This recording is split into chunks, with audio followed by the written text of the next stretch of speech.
როდესაც ქალი უფრო მეც გამოიმუშავებს, როდესაც ქალს გაცილებით უფრო მენტალური და არ ვიცი, ფსიქოლოგიურად უფრო ძლიერი არის ვიდრე მამაკაცი, სწორედ იმ 50-50-ზე ვლაპარაკობდი ირინა, რისი მოსმენას არ გინდოდა. ქალი მამაკაცის მიმართ ამ შემთხვევაში პატივისცემას კარგავს.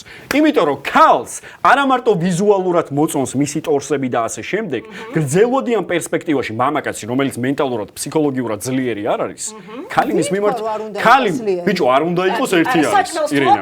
ავტომატურად აღარ არის. არა, არ უნდა იყოს ერთი არის. კარგი, ერთი კითხვა. მაგრამ ყველას უნდა ესეთი მამაკაცი გვერდით, მაგრამ როდესაც ძლიერი ქალის დეფინიცია რა არის? ინტელექტუალური განათლებული მუშაობს, რეალიზებული საზოგადოებრივი სიტყვა ეს ქმნის.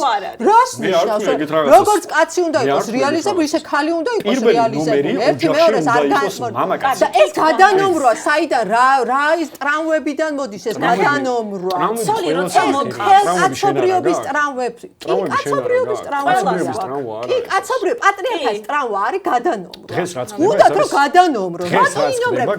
რელიგიაში მართლმადიდებლობაში ცოლი და ქმარი არის ერთ სულ და ერთ ხორცს. არ არის გადანომრილი და რატომ ურთიერთობაში